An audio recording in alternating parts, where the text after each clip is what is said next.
form of fire making. Nope, he's gonna bang. Bang a rock. How's that work? And just 2 strikes. That's all it takes. I don't think this is how you actually make. I watch a lot of Survivor, and this is not what they do. And I've done flint and steel, and it's definitely a little more. Just throw some dirt on it. Just throw some dirt in there. Yeah.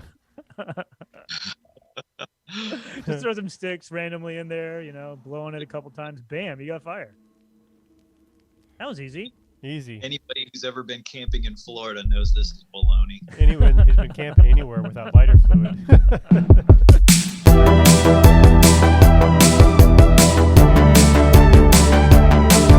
And we're live.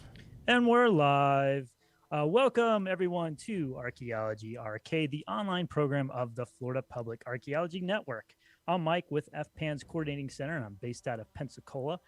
Joining me today, as always, is my colleague, Tristan, who's based in Tallahassee at our FPAN office over there. Tristan, how's it going? Great. I'm ready to dive into Cry Primal, which I'm sure is going to be very realistic. Yeah, this should be a really interesting. I've played this game once, but it was a long time ago, so we'll have to kind of refigure all the controls here. We'll see how that goes. But then, of course, joining us, our special guest for today is Dr. Ramie Gougeon, a professor of anthropology and archaeology at the University of West Florida. Ramie, how are you doing? I'm doing great. Thanks for having me today. Yeah, we're so glad that we have you on. I think you're going to be able to add a lot to us playing this game that neither Tristan or myself might be able to add. But like I said, I have no idea really what to expect or how far we'll get into this. I'm sure I'll die at several points of this game. With that said, I should also state up front that this game is rated mature. So there's graphic content, there's apparently blood and all sorts of stuff like that. So if you're sensitive to any of that, you might want to maybe not watch, but I hope you will. Also, for those of you joining us currently live on Twitch, if you want to make any comments or if you have any questions, feel free to use the stream chat and let us know, and we'll say what your comments are, or we'll ask your questions either to myself, Tristan, or of course Dr. Gougeon. But with that said, I want to do a quick about this game. So, what is this game? This is Cry Primal. This is the description from the game's developers. It says, the award-winning Far Cry franchise that stormed the tropics and the Himalayas now enters the original fight for humanity's survival with its innovative open-world sandbox gameplay, bringing together massive beasts, breathtaking environments, and unpredictable savage encounters. This sounds good so far. It says, welcome to the Stone Age, a time of extreme danger and limitless adventure when giant mammoths and saber-toothed tigers rule the earth and humanity is at the bottom of the food chain. As the last survivor of your hunting group, you will learn to craft a deadly arsenal, fend off fierce predators, and outsmart enemy tribes to conquer the land of Oros and become the apex predator. And then also I want to mention that this is kind of interesting. It says, in order to enhance your immersion, the entire dialogue audio is in a primitive language inspired by Proto-Indo-European, a language that was spoken by our ancestors 12,000 years ago and subtitled conveniently for us in English. So doesn't this sound amazing? Yeah. What's your first impressions of that, Ramie? I'm trying to place it in time. If the language is 12,000 years old, they're right at the tail end of the Ice Age. The land of Oros, is that referencing bears? Oros. Okay. Yes. Okay. Yeah. Yeah, but so far it sounds really intriguing. Yeah. All right. Well, let's go ahead. I'll start a new game and we'll get the full experience. Let's see what will happen here. Let's keep everything just as is and get right into it. Already saying, do you want to overwrite it? Not for this one. I think we've all laughed at me dying way too many times in this game. Tristan, of course, this is on computer. I'm playing this on PC. Oh, look at this. Oh, we're going back in time. It's like Bill and Ted's Excellent Adventure, where they get in the telephone booth and they're going back in time and they're like, oh, as they're traveling through time. So I guess we're going backwards in time, going way back. We'll see if you're right, if it's the Ice Age. So if it's the last Ice Age, 12,000 years ago. Well, they said mammoths too, so. Mammoths and saber-toothed tigers. Right. Okay, 10,000 BCE. What does the BCE stand for? So before Common Era, just a nice way to say BC that doesn't account for particular religious belief. Gotcha. So it said we're in Central Europe. That's where we're at right now. And it looks like we got a guy cutting up some type of animal. Maybe. Oh, no, he's making a fire. Okay. He's in a cave. We're looking at some. All right. Some cave drawings, some cave art. This is very timely. Just last week, talking about, or the pop news about archaeology is the advances that have been made by using better light sources to look at these cave paintings. So instead of the big halogens or bright, spot on, constant light, if they use flickering light sources that are sort of more like a fire tone and move them around, you can see the movement of the impression of movement on these walls a lot better. So it's almost like ancient cinema, basically. Yes. Forget the Silver Age. We're talking about the Stone Age of cinema. We have a question. How do they know the language from this time period? Do you have any input on that, Ramie? I don't. Linguistic anthropology is probably my weakest of the 4 subfields. If I had to guess, I'd say, just based on historic linguistics and working backwards from historically recorded languages, they were able to reconstruct Proto-Indo-European languages. Mm-hmm. Yeah, we've played other games where language has been a big factor, like in the Tomb Raider series. We played that with Andres Garzon, and a lot of the actual language they use in that is all correct. They did a lot of research on it. So, but I don't know for this one, other than what was in the game. Oh, what are we doing? All right, so that's our butt. Oh, that's a mammoth. Oh, I think we're gonna get to hunt it. Okay, so we're gonna crawl. Okay, so far I'm not able to move the controls yet, so we're still in a cutscene. Yeah, hopefully it will give me a tutorial because I have no idea how to. My main, I think the best ability I have will be to run away as fast as possible. That's what I would do in this situation. Let these guys go first. Okay, so I can skip. Should I skip or we should just wait? Let's watch this. Yeah. Okay, let's see how they depict this. All right, so he's telling me. You guys ever seen Encino Man? No. The movie? That's what this reminds me of. It's Brendan Fraser from Encino Man. That was a great movie. Pauly Shore and Brendan Fraser, if you've never seen it, early 90s, I think. Okay. Is this a little early for bows, Ramie? That's what I was just trying to figure out. Okay, I figured out how to crouch. I have to press C to crouch. I'm going to follow this guy. I'm going to make a prediction. One of us is going to get seriously injured. Yeah. And it's not going to be me because I'm going behind this guy. It's good. Do you think bows may have been at least around Europe by 17 to 18,000 years ago? Okay. And so he just said that we're going to attack the smaller of the mammoths, which I guess is pretty smart. Do we know in terms of like Stone Age hunting techniques? Is this accurate based on anything you know about it, Ramie? I don't, although I mean this kind of ambush at watering holes seems to have been practiced all over the place for a long period of time. I'm curious as to why the guys with spears don't have atlatls or spears. Yeah, that is interesting. So that's one. Oh wait, what did he tell me to do? Just wait. Uh-oh. Okay, I'm running. This guy's crazy. Oh, they're using fire to hunt. Okay. Oh, okay. I'm gonna see if. Okay. I think I'm on fire. Yeah. I don't know how to run. He's just like, why aren't you running? I don't know how. I haven't perfected that skill yet. I'm sure it'll wait for you. All right. Yeah, I feel like I'm critical for this game. All right, I'm gonna. Oh, that guy just died. Definitely dead. I'm out of. Oh, this is my last spear. Better make it a good shot. Headshot. That bounced Headshot right off. is that's probably this- actually pretty accurate, I suppose, Okay, I don't know how to pick stuff. Oh wait, I got another spear. from the Still dead don't- guy. I'm gonna follow this guy. So this is pretty high fatality rates for a hunting session, I would Yeah, it think. seems like a terrible idea. I wouldn't think this is sustainable. No. Maybe I need a.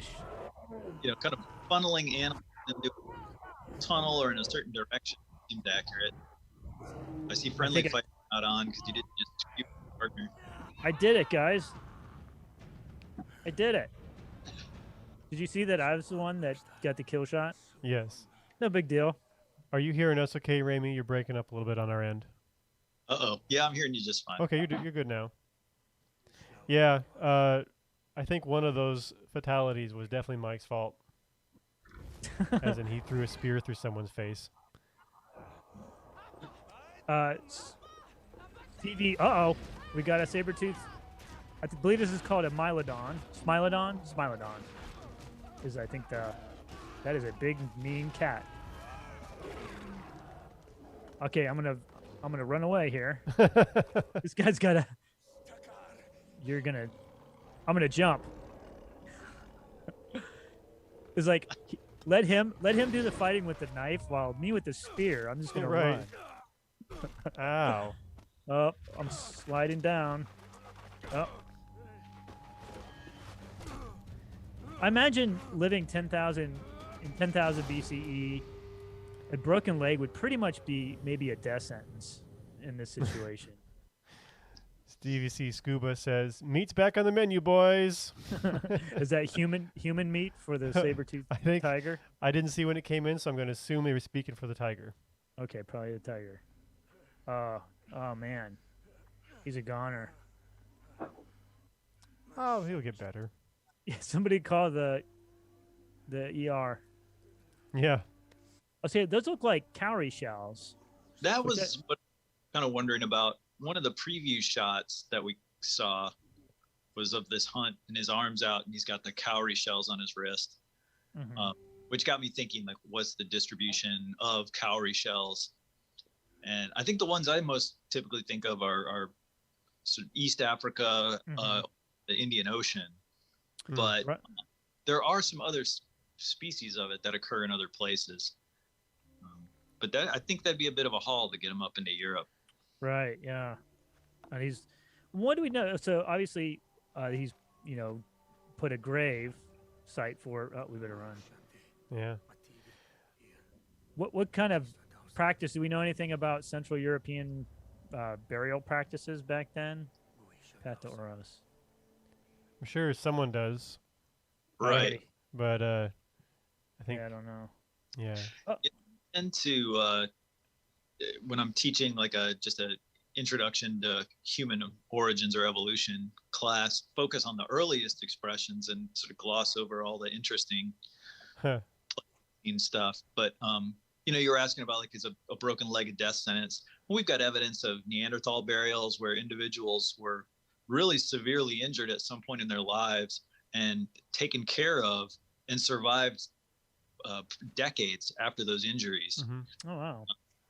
So it's kind of baked into at least our genus to take care of each other. And it would probably really depend on the severity of the break and all that stuff. But I think there's a lot of evidence of people healing or recovering from some pretty horrific like peri fractures and broken limbs and Head injuries too, right? Yeah, head injuries, stuff, like accidents at birth and things like this. So I think certainly by 10, 12,000 years ago, that guy would have been okay if he'd have broken an arm or something on the way down. How about his buddy with the rib coming out of his chest? Probably a goner, right? Yeah. Well, yeah. Yes, he was a hamburger inside. So one thing I'm doing right now is I'm just collecting elder wood and other types of wood. So, because now I don't have a weapon. And so I figured I probably really need to manufacture a spear. So I think that's what I'm doing. So I collected some slate and some trees. And I think what's going to happen is at some point, I guess I'll have to assemble this to make maybe a new spear. They So- identified rock as slate. Slate is what did, it's. didn't Oh, they? well, oh, it said flint. It said slate and then flint. So I guess it's both. So you're finding flint in the slate, or yeah, flint in the slate. Then it sounds like. Okay. Okay, it says open eye to. Okay, so it is giving us a tutorial. So this is good. All right. So a bow. It looks like I have enough to make a bow. I wonder how long this will take. Let's see here. It says enter. Ah, there we go. Just like That that. was easy.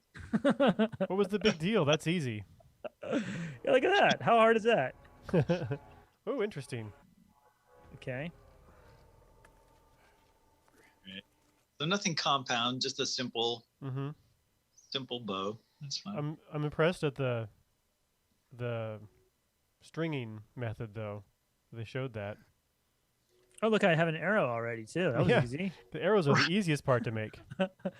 So You didn't get a feather or anything. Right. I know. Hunt. Oh, it's going to give me tips. So it's to hunt effectively, approach your prey slowly, and well, you learned from the last game you played that you can't go too slowly, otherwise the timer runs out and you can't even hunt. Yeah. Hold V to use your hunter vision and highlight nearby animals and blood trails. And don't get too close. Some animals will flee if they detect you. Okay, so basically move slow and low, and use my night vision. My night vision. Yeah, you're like the There you predator. Right. the predator. Yeah, I am the superior apex predator already.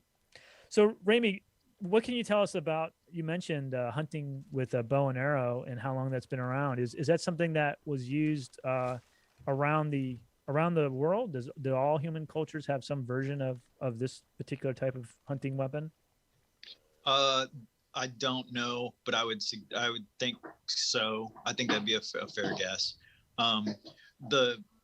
That kind of ambush scene we saw at the beginning shows up on archaeological sites all over the place, and sometimes it's evidence of building little rock cairns or almost like little fake people along ridge lines that would have been within sight of the animals that they were pursuing to kind of keep them going in the direction they want them to go. And by building little, basically scarecrows out of whatever materials along the sides of these alleys, you could have fewer people interspersed along those alleys to keep the animals going in the direction you want. And sometimes the end of that alley was driving them off a low cliff or driving them towards awaiting hunters. We see that in the Western United States. There's an interesting site that they've been examining for a couple of years that's under Lake Huron. And they're just beginning to investigate that one as a possible one of these animal drives. It's along a now submerged ridge. This get caught up in the action. Yeah, I know. Yeah. I know. So I killed one goat. I shot it. I think probably not. It wasn't a fatal shot. I mean, eventually it was a fatal shot. We shot it in the butt. Yeah, but it bled out. So then I followed. I'm going to try to shoot this. I guess you're supposed to shoot it in the heart, right, or the lungs. Right. I think he saw me. Yep. You know, I had a goat when I was a kid, so this feels kind of wrong. Must have been a good goat. His name was Sammy. He was just a pet goat. Barbara says that she does not think she's going to hunt with me during the zombie apocalypse. I think it's because I got my buddy killed. Because you ditched him. Well, I had no choice. He told me to go. Did he? Maybe he did. Oh, okay. So I'm just going to shoot. Okay. Sorry, goat. Sorry, Sammy. Oh, Sammy. Poor goat. Okay, so I guess I'm supposed to kill 3 of these goats for some reason. Maybe I need to craft something else. Maybe that's why I need goat skins, because that's what I collected from the first one, was a goat skin. And so we did see, of course, myself made a bow, and I assume, we had to You make overshot. arrows too. The goat's behind you, Oh, did it? Where'd I Yeah. go? I think. Oh, there. Yeah. Yeah, there he is. Good eye. Ramie, what can you tell us about flint napping? Let's see if they show you actually doing that at some point. Yeah, I was that'd going be to cool. the opening scenes with the kind of shaman-looking person in a cave painting. It looked like they had antlers on a hood or a cape, And archaeologists have just started looking more closely at that phenomena for the southeast because there are these famous, like I think it was DeVry engravings of a couple of Native Americans stalking deer at a watering hole or a creek, and they were wearing these mantles or capes of deer hide with the antlers attached, and they're draped over their bodies and their heads so they can creep up on the deer. And for a time it was thought that that was pretty fanciful, but they're finding archaeological evidence of that actually being true. And some of my colleagues have gone back to older collections and looked specifically for antlers or fragments of antlers that were recorded as broken or split. And in some instances, they're finding that they were deliberately split and hollowed out and quite likely attached to, still attached to part of the skull, and would have been part of one of these capes or masks to be like a walking decoy. I believe they also found, one of the first ones I ever read about were found in the basement of Mary Musgrove's trading post over near Savannah, Georgia. And in the basement of this trading house, they found some alcohol bottles and like case bottles and these fragments of deer skulls and antlers that would have been attached to the capes or the mantles that they were wearing. So it would have been appropriate for the time period. And one thing we just saw my character do was retrieve. What was that? That didn't sound good. Is retrieve the arrow that I just used to kill that goat. Is that something that you guys find archaeologically, the reuse of like projectiles from things like arrows? Well, it would be hard to tell in some instances if the specific way that it was used and then brought back to camp. But I think it's often the case that when you find fragments of projectile points at like a processing site, if you find only the tips, like the upper halves of these points, the distal parts of these points, it's usually interpreted as having been brought back to the camp in an animal or in the meat. And then once they're butchering the animal, they find it and discard it. But if you find the proximal ends, the lower halves of spear points down where it's attached to a spear or a shaft, a foreshaft, that's thought to be evidence of them sort of retrieving or bringing back a broken tool and then repairing it on site. So the tip may have broken off either by missing or being stuck in the animal and snapping off. But then the rest of the spear, there's a lot of labor involved in making a spear and the foreshaft and that kind of stuff. So they brought that back to camp and repaired it later on and discarded that base. We also see lots of evidence of tools just being resharpened again and again, and which changes their form. So they don't look like a brand new one anymore. But depending on the availability of raw materials and maybe even just the challenges of rehafting something, sometimes resharpening and reworking an existing point would be better than replacing it outright. Well, and sometimes they turn it into an entirely different tool, right? Yeah, I think some tools had very specific purposes. Others were more multi-purpose or could be transformed just by reworking. Like the mechanics of poking versus using the lateral sides to cut, that lateral force on the side of a point may not be appropriate for all forms. But if, your spear point broke and you can re-nap it down into a scraper or a impromptu knife or something like that. And so you mentioned, bringing some of this stuff back to camp. And so we're at a camp. I guess this is our campsite. And so this is where we were supposed to come. It looks like a good shelter. So like a, rock shelter, I guess is what you would call this. And to the back, this is, it looks like thorns. So I guess that makes it harder for prey or predators to get in to attack us. But then I guess I have to make a fire. And so it'll be interesting to see. I've collected a lot of hardwood. So I guess we're going to use hardwood, but I've also have flint. So I wonder what it's going to look like if he's going to actually use flint. So let's see what happens. Maybe get the prompt. Maybe. Come on. Yeah, what's going to strike it? I mean, like the. Hey, how come it won't let me? Yeah, Oh, wait. Okay. I would think they would need There like you some go. friction right. Right. based form of fire Oh. making. Nope, he's Oh, gonna nope. bang. Bang a rock. How's that work? And just 2 strikes, that's all it takes. Too. I don't think this is how you actually make. I watch a lot Yeah. of Survivor, and this is not what they do. And I've done flint and steel, and it's definitely a little more. Just throw some striking dirt than that. on it. Just throw some dirt in there. Yeah. Just throw some sticks randomly in there, you know, blow on it a couple times. Bam, you got fire. That was easy. Easy. Anybody who's ever been camping in Florida knows this is baloney. Anyone who's been camping anywhere without lighter fluid. Come on, guys. We don't have time to really. What's this? An arrow?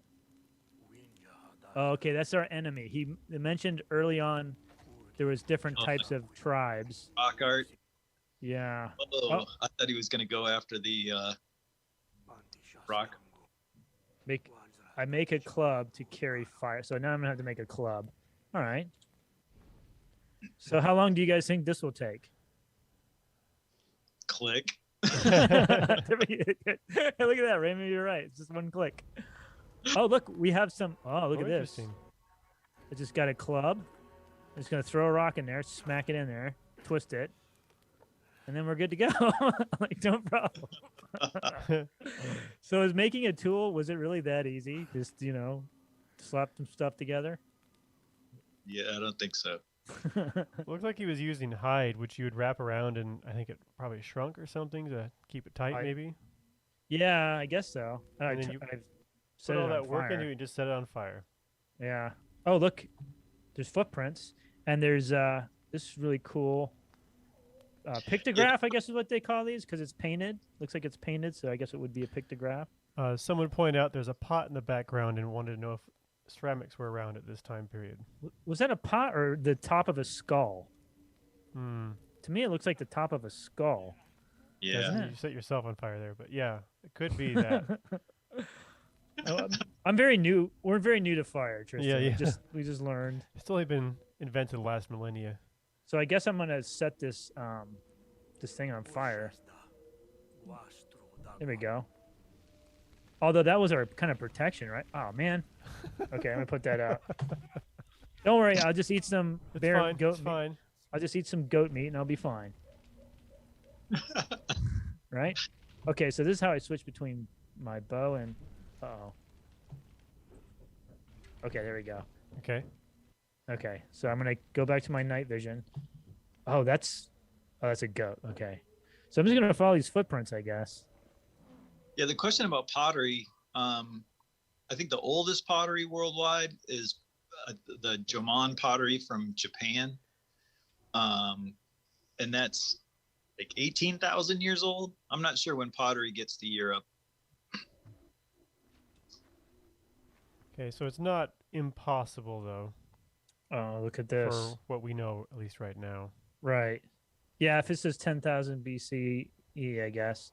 So it looks like this is their camp, their campsite. Mm-hmm. So I'm gonna count maybe 1, 2, 3, maybe 3 people. And one with a peg leg.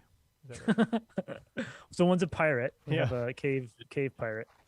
The other one's just drunk and So Yeah. I got a question. So, you know, you often hear the term caveman. Where does that term come? Do you know where that term comes from, Ramie? And would these be cavemen? I think it's just an early kind of misnomer as they were finding materials in caves. And, you know, we certainly find use of caves and rock shelters and stuff like that. I don't think we have as much evidence for shelters outside of caves only because of preservation issues. But it's a little generic, the Right. term. Yeah. So, but definitely not an Encino man. It's like Because there's no Polly Shore. maybe it's Gotta like have a calling Polly Shore. everything pointy an arrowhead. Mhm. It's just kind of how people start to identify it or something. Oh, this is a dead, maybe coyote or wolf. Looks like a wolf. Search. Search his pockets. See what's going on here. Get this loose change. Pointy rocks, yes. Yeah, strong, killed by I guess the Winja, our enemy that we're hunting. What do we know about, early, human interactions between different maybe cultural groups? Are they is there any indication whether they were typically friendly or typically not? Do we have any sense of that? And maybe I, not just for Central Europe, but just maybe kind of in yeah, general. we have any real strong evidence for that. Um, I think what's interesting is we have some quite old evidence that suggests that people were identifying themselves as being part of one group and not another. And for example, the Blombos Cave site in South Africa dates to like 100,000 to 70,000 years ago. And so it's an early Homo sapiens site where they found artifacts that suggest symbolic behavior. So there's, Uh-oh. Uh-oh. got a, Oh, I'm in trouble now, guys. Sorry. no, not at all. It's very dark. Get away. I think you have to domesticate one of these guys. Yeah. Here, Solve a lot of Fido. your problems. Yeah, I just need to give him a treat. Well, that was easy. Yeah, hunting is not that hard. Right. 12,000 years ago. It's really not that bad. So the Blombos Cave site has evidence of shell beads, though it's like a little sea snail. And they found like 70 of these beads, and they appear to have been patterned in how they were strung and maybe have been colored or pigmented with ochre. And they think that different patterning or stringing of those beads might suggest that people's almost like they were identifying themselves differently based on how they were stringing up those beads. It's kind of preliminary interpretations, but the use of ochre is really interesting worldwide. It's this red mineral pigment, and there's tons of ethnographic evidence of people using it to paint themselves, not just stuff. And so one example of using body paint to identify groups, like differences between groups, comes to us from the Chumash Indians in Southern California. And the early historic encounters with those groups described them as, really well fed, just kind of this walking landscape of food for them. They were not agriculturalists at all. They lived basically a gatherer, hunter, fisher lifestyle. But just because they managed their resources so well, they had these huge population numbers. And because it's Southern California, the climate was great and people went around mostly naked, except they made extensive use of body paint. And it was thought that you could identify somebody from another group at a distance by just seeing how they had chosen to paint themselves. That's fascinating. That's something that a lot of different cultural groups have used for such a long time. And then so and in this game, this is like I think the third campfire site that we've come across. Do you find sites like that archaeologically? And when and if you do, what does it typically look like? What is left? Well, if you're lucky, you find the hearth. And in cave sites and rock shelters, over thousands of years, you're going to have roof fall, and sometimes sediments get washed in and cover over the cultural horizons or the campsites itself. And it helps to preserve the materials there. But if you can find the hearth, you could potentially sort through any kind of carbonized material and identify what kind of plants were growing around there. It might tell you something about seasonality or even the little environment that was originally there. You may be able to identify species of plants that had medicinal or uses as food. And then around those hearths, you hope to find intact floors where people were repairing tools or sleeping, or sometimes people buried their dead at the backs of these rock shelters. There's just basically any traces of their activities that have like a durable component to them, either waste flakes or discarded bones or food waste may potentially give us clues about what the people were like that used those shelters. Right. And we did have a question.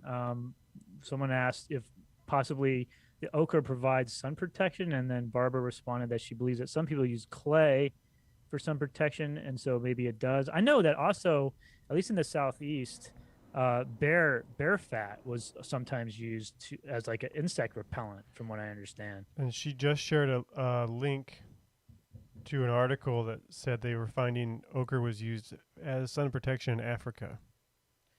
Oh wow!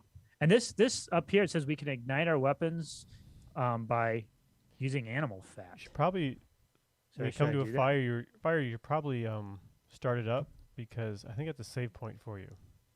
Oh, you think so? I think it might be. Oh, hey, I have an idea, guys. I have an idea. Fire Check arrows. this out. Yeah, I'm gonna shoot that thing, and then see what happens. What could possibly go wrong? Other than I can't remember. Okay, Q, and then I hit this, and I can set it on fire. Oh boy. Okay, don't miss. Maybe this will confuse them. Oh, there they are. Okay, now maybe they'll come and check it out. Maybe. I saw a guy with a light over there, Right. or some human-looking form. I guess I shouldn't have lit that, huh? It's like it's a signal fire or something. Yeah. Hey guys, I'm here. Oh, they healed their wounds. I wonder how we know that. Oh, this looks like broken antlers. Oh, this is interesting. Let's crouch down and check this out. So this More looks that like some shell? type of shells. Definitely some broken antlers. So, Ramie, can you talk a little bit about the use? What would people use like antlers like this for? All kinds of things. You can use them as the tips of projectiles. You can use them to make stone tools, as pressure flakers. So it's sort of like you can make stone tools by percussive methods, where you're like smashing one hard object against the rock and flaking off the stone, and removing big pieces of stone. But then you can also use these pressure methods, where you hold something like an antler tine against the part of the rock you want to pop off, and just by steady direct pressure, sort of carefully peel off flakes. And this is sometimes done at the end of a production cycle, where you've kind of coarsely napped out the shape you want, and then use pressure flakers to refine the edges and sharpen the edges. So it's kind of like using a sharpening stone on like a knife today. Like It's at the end of the process to fine tune the edge. maybe. I mean, I guess it's as good as. I mean, it's almost a way to make a serrated edge. It's one way to make a serrated edge. There's your dinner there, scurrying around. Yeah. Yeah, right. The mice. I don't know if I want to waste an arrow on that though. I only have so many, and I feel like we keep hearing what probably is the saber-toothed cat. I'm gonna guess that is what that roaring sound is. Maybe I should wait. Maybe I should wait for a minute and follow. So, Ramie, how long did it take to make like a small, like, so for example, I know there's a lot of different types of projectile points, but let's say like something the size of it for an arrow like this, how long would it take to actually make something like that? Just a point. Any idea? Somebody who's good at it, not long at all. I had a conversation years ago with a good friend of mine who does sort of aberrant technologies as a living. He does reproductions and demonstrations and studies for archaeologists to try to figure out how different tools were made. And I had just kind of made a passing comment that the gravel driveway we were standing in was of really low quality quartz, and that I felt sorry for any Indian who had to use that as their raw material. And he casually picked one up, and as we were standing there talking for a few minutes, napped out a perfect little Moro Mountain point. Wow. And it was just, a subtle way of telling me I didn't know what the hell I was talking about. Meanwhile, it would have taken me 7 years to make something like that. Really making big rocks into thousands of little rocks. But rarely am I able to make anything that looks like what I intended it to look like. Like, oh, this is vaguely triangular. I meant to do that. Right. So I saw the person up there. Oh, there's some someone dead bodies up not here. doing well. Okay, those are definitely not alive. But there was one alive up there. Okay, let's check this out. Get my... Wow. He's not having a good day. Oh, going to cut screen. Yep. We'll see if something fun's going to happen. Now that looks like a Neanderthal. Yeah, it's quite the brow ridge on that guy. Yeah. Oh, she is not a Neanderthal. Uh-oh. Oh, wait. That is a saber-toothed tiger behind her. Your problems are solved. Yeah. He's like, see you later, lady. Oh. Oh. You're either kitty or a mate out of this cutscene here. Right. Run. Every time I run with... Oh, I don't know how to run now. That's the problem. I don't... Should have been working on that. That's the most important human ability, is to be able to run away very fast. And climb. I guess climbing is a good... Or, you know, getting in small spaces. Right. This is like your Wow. nemesis here or something. Yeah. I think we're friends now. I think she owes us. All right, we survived that.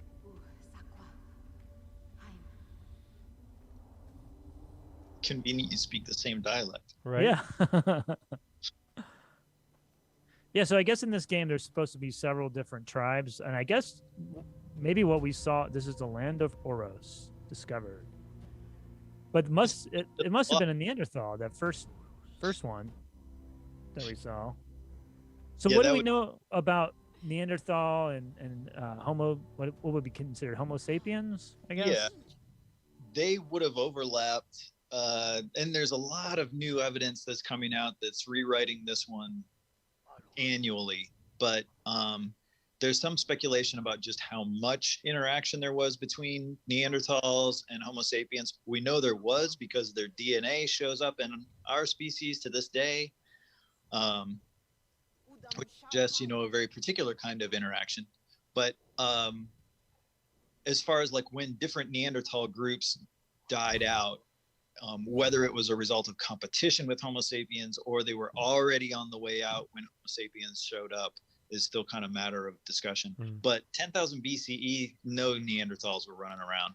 But archaic Homo sapiens, you know, anatomically modern, but what we call archaic Homo sapiens, had pretty good brow ridges for a little while. I think that particular individual maybe exaggerated to make a point. I think by 10,000 BCE, that would have been one impressive brow ridge. Right. And someone pointed out that she's picking up ears. I don't know if you noticed her necklace, but those are definitely ears. I think you're right. Those are ears on her necklace. I guess that's I guess how that's she what proves. happened to the Neanderthal. Yeah, so she definitely took care of them. So yeah, she's a good friend to have. Definitely want to be on her good side. Right. Although her situational awareness is terrible. Right? You know. Go ahead. Sorry. Hey, if anyone's interested in the sort of the latest, greatest on Neanderthals, I just finished this great book. It's only a year or two old, and it's already out of date, but it's as good as we can probably get our hands on right now. It's called "The Neanderthals Rediscovered: How Modern Science is Rewriting Their Story," and it's by a couple. She's a paleoanthropologist, and he's a science writer, so he does a great job of turning all the jargon into prose. But it's Dimitra Papagianni and Michael Morse, and it's a really great book. Yeah, it sounds great. I mean, I'll have to put that whenever we put this up on our YouTube channel. I'll put that in the link. And any other sources, Ramie, that you have that discusses some of the aspects that we've touched on, let me know, and I can put those up too, so folks can check them out. As long as some of the links that we'll put up some of the recent research that we've mentioned, we'll put all that up on that YouTube channel. Which, if you know, you missed part of this, or you're not able to stay for the whole thing, our YouTube channel, we will put this video up there. And so if you you'll find it on there, and if you'll like and subscribe and all that good stuff, that always helps us out too. All right, so I think we're gonna start hunting those people. She seemed very upset with them. So I'm gonna get. I don't know if she's upset or she just likes her ears a lot. She's just mad. You'll find green leaves near the river. So let's find the river. Green leaves. Oh, Oh, I gotta heal her. I think is the yeah. problem. So medicine here. Okay. That brings up a good point. What do we know about the use of medicine? Maybe not necessarily in Europe, but in North America during this time period, 10,000 BCE. Do we know anything? Do we see anything archaeologically? I think we might have. I think the latest stuff I've read about it is again coming from like Neanderthal studies where they were looking at the pollen and different silica-based plant parts, phytoliths, that were embedded in the enamel of the teeth of Neanderthals, and they speculate that some of those plants that they were finding evidence of are more medicinal than likely food sources. So those basically we find sites of this age, 10,000 back to 14,500 years old here in Florida, but the human remains associated with those sites are practically non-existent. Like we really don't have much of any evidence of human remains of these earliest Native Americans in the Southeast. Well, it looks like I'm coming upon where I'm supposed to go. Finding green leaves. She's just like, find the green leaves. Like, that's not very descriptive, right? I see green leaves like everywhere. But good thing maybe that's what I'm supposed to go to? It'd be interesting to go back to the Windover reports. I'm sure that archaic burial pond in peninsular Florida. It'd be interesting to read those reports and see if they, what they got from the stomach contents and other plant materials that were preserved with those burials to see, just look at it specifically in regards to medicinal plants. Yeah, that would be cool. Yeah, and can you explain like what Windover was?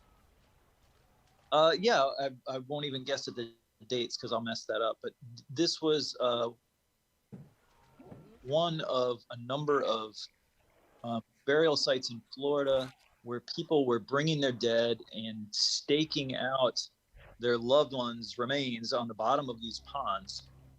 And sometimes they were using sticks sort of crossed over the body to hold it to the bottom of the pond, or they were wrapping them in mats or woven materials and then pinning that down to the bottom of the pond. And because some of these places have remained wet all this time, the preservation was absolutely astoundingly good. Windover itself was found when a developer was going to I think they were intending to drain the pond to make a housing development, and encountered bodies in the pond. And archaeologists with Florida State University who just passed away this summer, Glenn Doran. Glenn Doran put a team together and excavated a number of the burials. And this was before the North American Graves Protection and Repatriation Act, or NAGPRA. They conducted a lot of different analyses of the human remains. They had archaic brain matter preserved and the stomach contents analyzed. And a lot of studies have been done over the years on the data they collected from those burials. It was really quite an amazing site. And it turns out it wasn't unique. There were several other sites like that have been recorded across Florida. Yeah, I know recently, a couple years ago, they found a similar submerged site, right, in the Gulf of Mexico. Yeah. And I'm not sure how closely it dated. From what I remember, I think it dated to around roughly the same time period. I think you're right. Yeah. Oh, look, a bunch of kerns. There's a big problem with people stacking rocks in national parks right now. Yes. I saw it a lot when I was in Colorado. Yeah. Yeah. Yeah, I guess it causes a lot of problems. So back at that camp where you just killed those two guys Yeah, who we were didn't minding even their own mention. business. Well, he had. Well, he did, they weren't minding their own business. Did you see that guy that they had on this? Like they were barbecuing him. I was wondering if it looked like there was probably cannibalism going on there. Yeah, that's what Do it we looked have like. any, like, what is a case of cannibalism like in this time period? Do we have any examples of that, Ramie? Um, I don't even want to speculate on that right now. Okay. That one, it's one of those controversial topics where there's evidence of humans or other species of Homo, genus Homo, eating or having been eaten other species of Homo. You know, like Neanderthals may very well have eaten Neanderthal dead, Hmm. but it's always couched in kind of these fantastic Hollywood-esque terms, you know, like, oh, these cannibals, and they're preying on other human beings, when we have plenty of ethnographic evidence of people consuming pieces of their dead or processing their own dead as a matter of like ritual or honoring them. Hmm. So it could have been the case that yes, Neanderthals were occasionally eating portions of other Neanderthals, but it could have it wouldn't have anything to do with diet. Hmm. And of course, we know, like historically, our own culture sometimes has resulted to cannibalism, depending on the situation that they're in. Particularly with like shipwrecks, for example. There's a lot of evidence of, you know, people getting to the point where they're starving, and you know that's what they. Uh-oh. So you get some more. I'm gonna hide. I'm gonna hide behind this tree. Maybe we can do this without having to actually injure anybody. Uh-oh. Is he gonna? What do we... I should probably get my club out. I'm gonna move this. Uh-oh. All right. Oh, sorry. Oh, he's throwing stuff at me. Oh crap. All right. I'm gonna run away. If you don't know how to run still. Oh man. Oh, that was. Yep. Oh. Oh, last club. Okay, we might have to do hand-to-hand combat here. Like I said, this game is rated mature, so if you are, I'm gonna use it. Run side to side, move side to side. That's what you do if an alligator Serpentine. chases you, right? I'm gonna run in zigzags. He'll never hit me. Okay, maybe I can grab some arrows. Oh, okay. I'd rather not have to engage this guy and... Oh, stop shooting me. Ow. Okay, I'm going to wait till he comes up and... Perfect timing. Oh, wait, I didn't get him. You got him. I saw the blood Oh, spray. did I? All right. Sorry, fella. I really didn't want to do that. He left me no choice.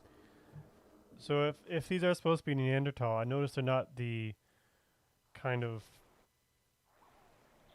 half crippled early Neanderthal depictions. Yeah, they seem definitely more sophisticated, right? Like these guys actually have bows and arrows. Do we know anything about Neanderthals using tools? Oh yeah, yeah. There's a site in Germany that had it was around like a hearth or a campfire, and they found evidence of wooden javelins and the remains of butchered horses. Oh wow. They had hunted and then eaten these horses. But the javelins were interesting. They weren't tipped with anything, although there's plenty of uses of stone tools by Neanderthals. But these javelins were just shaped out of single pieces of wood and tapered like modern javelins are. So like the weight was at a particular end, and they were tapered so that they could be thrown further and harder. So, you know, it shows a real level of sophistication that really only until recently we've started giving Neanderthals credit for. Mm-hmm. It's interesting to see how those interpretations change over time. And physically, the early interpretations were not what we think they look like today. Is that correct? One people often think of when they think of Neanderthal? Yeah, I think in that book I mentioned earlier really goes a long way to talk about where those early impressions came from, and then how hard it's been to try to shake them off. Mm-hmm. You know, this idea that they were stupid and hunched, you know, like some of the earliest examples just happen to have been individuals who were quite old and suffering from degenerative to sorts of illnesses or diseases that just afflict humankind, you know, but those were the only examples they knew about. So drawing them as these hunched over, toothless, you know, kind of crude individuals was based on a really small sample. And I guess that's the challenge when you're dealing with material from this long ago. It's that sample size doesn't necessarily give you a accurate depiction of what it was like for most people living back then. Yeah. Well, it looks like we saved her. She looks a lot better now. Yeah, all we had to do is give her some leaves and stick a leaf in her back, and she's fine. Yep. Though I noticed she's still favoring that arm, though, so I guess that's fair. Yeah. You should tell her the ear thing is kind of weird. Like, no offense, but it's kind of that's a disturbing. red flag.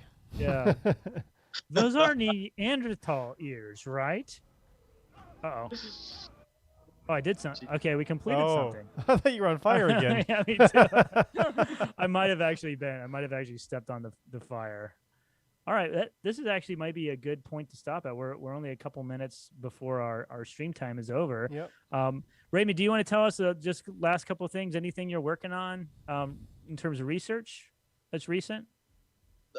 No, we just wrapped up field school, so I'm still like mentally recovering from that. But we working around Pensacola Bay on some really interesting pre-Columbian sites.